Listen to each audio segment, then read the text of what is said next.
Fuel এবং energy crisis এখন দেখা যায় লম্বা লাইন কমে গিয়েছে। আশাবাদী হওয়ার কোনো কারণ নাই। আমাদের স্টিল 2000 শর্ট এমএফসিএফডি। এখন এটাকে আমরা কাতার থেকে আনতে হয় অথবা ওমান থেকে আনতে হয়।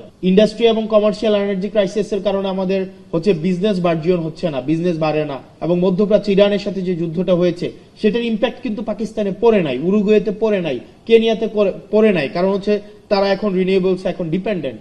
মানে গভর্নমেন্টের অনেক আমলার বিভিন্ন কোম্পানির এজেন্ট হিসেবে এখানে পারপাস সার্ভ করে। সে গভর্নমেন্টকে পুশ করার চেষ্টা করে, কারণ এলএনজি কোম্পানিগুলো তারা ইম্পোর্ট করে, মানে ইনভেস্ট করে। এবং দেখা যায় রিটায়ারমেন্টের পরে দেখা যায় ওই আমলা ওই এলএনজি কোম্পানির কোন একটা অ্যাডভাইজরি ফুয়েল এবং এনার্জি ক্রাইসিস এখন দেখা যায় লম্বা লাইন কমে গিয়েছে, এখন লম্বা লাইন নাই। তবে এটা থেকে আশাবাদী হওয়ার কোনো কারণ নাই। কারণ আমাদের ফুয়েল ডিপেন্ডেন্সিটা যদি আমরা দেখি, আমাদের ফুয়েল ডিপেন্ডেন্সিটা ইম্পোর্ট বেসড। এবং আমাদের দেখা যায় গ্যাস থেকে আমরা 43% আমরা ফুয়েল পাই, এনার্জি পাই। আমরা গ্যাস থেকে সেটা 43% পাই। এবং গ্যাসের যেই বেশিরভাগ আমাদের এলএনজি কিন্তু হয় কাতার থেকে। এখন এই কাতারের এলএনজি আমাদের প্রত্যেকদিন প্রায় 4000 MFCFD আমাদের গ্যাস লাগে প্রত্যেকদিন, 4000 million meter cubic feet per day. কিন্তু দেখা যায় আমাদের এই ডোমেস্টিক আমাদের সোর্সিং করতে পারে আমরা 2000 MFCFD। আমাদের স্টিল 2000 শর্ট MFCFD। এখন এটাকে আমরা কাতার থেকে আনতে হয় অথবা ওমান থেকে আনতে হয়। ওমানও আবার সেটা কাতার থেকে কিনে। এখন দেখেন আমরা এই যে হেভিলি একটা ইম্পোর্ট ডিপেন্ডেন্ট একটা আমরা ফুয়েলে গিয়ে আমাদের এনার্জি আমাদের সোর্স করতে হয়। এরপর দেখেন আমাদের প্রায় 21% আমাদের এনার্জি আমরা সোর্স করি আপনার থেকে, আপনার এইচএফও থেকে, মানে হেভি ফুয়েল অয়েল যে জায়গা থেকে আমাদের করতে হয়, আমাদের ডিজেল থেকে করতে হয়। অর্থাৎ এই যে ফার্নেস অয়েল ডিপেন্ডেন্সি আমাদের কখনোই এনার্জি ইন্ডিপেন্ডেন্ট করবে না। তো এনার্জি ইন্ডিপেন্ডেন্ট না হইলে আমাদের যে প্রবলেমটা হবে, দেখা যায় আমাদের এই যে ইন্ডাস্ট্রিয়াল এবং কমার্শিয়াল আমাদের এনার্জি অনেক ক্রাইসিস আছে। ইন্ডাস্ট্রি এবং কমার্শিয়াল এনার্জি ক্রাইসিসের কারণে আমাদের বিজনেস বার্জিয়ন হচ্ছে না, বিজনেস বাড়ে না। আমাদের এখানে দেখা যায় প্রচুর পরিমাণ আমাদের লোডশেডিং এর কারণে আমাদের বড় বড় প্রতিষ্ঠানগুলো প্রত্যেক বছর ক্রাইসিসের মধ্যে দিয়ে যেতে হয়। তো সেজন্য আপনি যদি আমাদের আশেপাশের দেশগুলোতে দেখেন, ইন্ডিয়াতে দেখেন, তারা কিন্তু আপনার এনার্জি সোর্সকে ডাইভার্সিফাই করতে পারছে, এখন রিনিউয়েবলসে চলে গেছে। আমাদের পাকিস্তান দেখবেন ওরা আপনার রিনিউয়েবলসে এই যে এখন একটা ইসরায়েল এবং ইসরায়েলের যে সংকটটা তৈরি হয়েছে, ইসরায়েল ইউএসএ এবং মধ্যপ্রাচ্য ইরানের সাথে যে যুদ্ধটা হয়েছে সেটার ইম্প্যাক্ট কিন্তু পাকিস্তানে পড়ে নাই, উরুগুয়েতে পড়ে নাই, কেনিয়াতে পড়ে নাই। কারণ তারা এখন রিনিউয়েবলসে এখন ডিপেন্ডেন্ট। দেখা যায় তাদের 57%-এরও বেশি আপনার এনার্জি আপনার রিনিউয়েবলস থেকে তারা উৎপাদন করতে পারছে।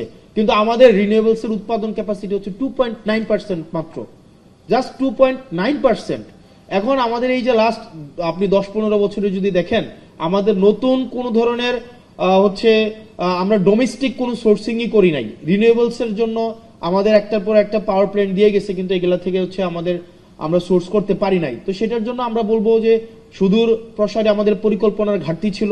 আমাদের দিন শেষে আমাদের যেই ইম্পোর্ট বেসড যেই আমাদের এনার্জি সোর্সিং করার যে পদ্ধতি বা আমাদের যেই প্রক্রিয়া ডিপেন্ডেন্সি, সেটা থেকে আমাদের বের হয়ে আসতে হবে এবং আমাদের দিন শেষে রিনিউয়েবলস আমাদের যাইতে হবে। আমরা যদি রিনিউয়েবলসে না যাই, আমাদের যে পরিমাণ প্রত্যেক দিন আমাদের এই পিক টাইমে আমাদের 15 গিগাওয়াট বা 15,000-16,000 আমাদের গিগাওয়াট আমাদের ডিমান্ড, পিক ডিমান্ড। এটা হয়তো উইন্টারে সেটা ফল করে 7-8 গিগাওয়াটে আসে। কিন্তু আমাদের দেখা যায় এটাও আমরা নিজেরা সোর্স করতে পারবো না। আমরা যদি প্রত্যেক বছর এই ধরনের এই যে ক্রাইসিসটা এখন তৈরি হয়েছে, এই ক্রাইসিস কিন্তু এটা মানে ইমিডিয়েট সলিউশন হবে বলে বোধ হচ্ছে না।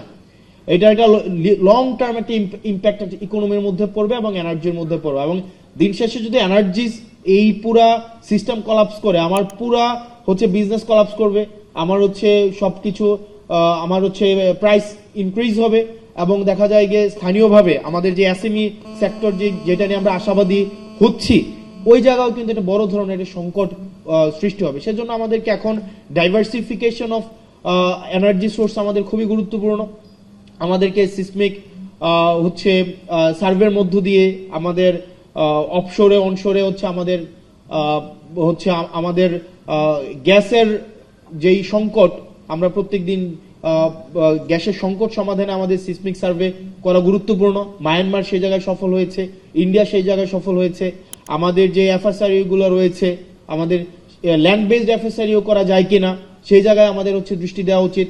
তবে আমি লাস্ট কিছুদিন জ্বালানি বিষয়ক, আমি একটা কমিটিতে আছি, জাতীয় জ্বালানি বিষয়ক কমিটি, সেই জায়গায় দেখলাম মূলত বিশেষ করে আমলাদের মধ্যে অনেকেই, সব আমলা না, আমলাদের মধ্যে অনেকেই যে এলএনজির সাথে রিলেটেড সে গভর্নমেন্টকে পুশ করার চেষ্টা করে এলএনজি কিভাবে আমাদের দেশে হচ্ছে এনার্জি সংকট নিরসনে সহায়তা করবে। কারণ এলএনজি কোম্পানিগুলো তারা ইম্পোর্ট করে, মানে হচ্ছে ইনভেস্ট করে, এবং দেখা যায় রিটায়ারমেন্টের পরে দেখা যায় ওই আমলা ওই এলএনজি কোম্পানির কোনো একটা অ্যাডভাইজরি হচ্ছে চাকরি বাকরি করে বা কোনো একটা পোস্টে যায়।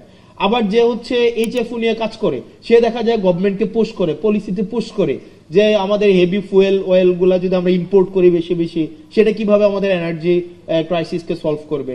আমাদের দেখা যায় যে ডিজেল নিয়ে কাজ করে সে গভর্নমেন্টকে পুশ করে কেমনি ডিজেলকে হচ্ছে আপনার যদি গভর্নমেন্ট ডিজেল বিভিন্ন জায়গা থেকে কিনে, স্পট মার্কেট থেকে কিনে, এখানে দেখা যায় গভর্নমেন্টের মধ্যে অনেকগুলো হচ্ছে এজেন্ট আছে, মানে গভর্নমেন্টের অনেক আমলার হচ্ছে বিভিন্ন কোম্পানির এজেন্ট হিসেবে হচ্ছে এখানে পারপাস সার্ভ করে।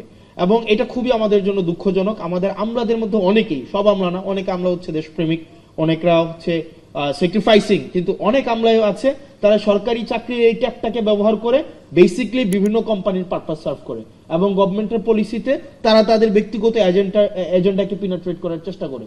তো সেই জায়গা থেকে আমরা যদি এনার্জিতে ডিপেন্ডেন্ট হইতে চাই, আমাদের বিভিন্ন স্টেক হোল্ডারদেরকে নিয়ে আমাদের অবশ্যই আমাদেরকে রিনিউয়েবলস এর মধ্যে যাইতে হবে। রিনিউয়েবলস এর মধ্যে যদি আমরা যাইতে পারি তাইলে হচ্ছে আমরা যদি এটাকে ডাইভার্সিফাই করতে পারি, আমাদের অ্যাটলিস্ট 7 গিগাওয়াট থেকে 9 গিগাওয়াটে আমরা যদি এটাকে আপলিফট করতে পারি, তাইলে আমাদের যেই মানে ইন জেনারেল যে ডিমান্ড আমাদের প্রত্যেক বছর থাকে এটাকে আমাদের মিট করা অনেক বেশি সহজ হবে।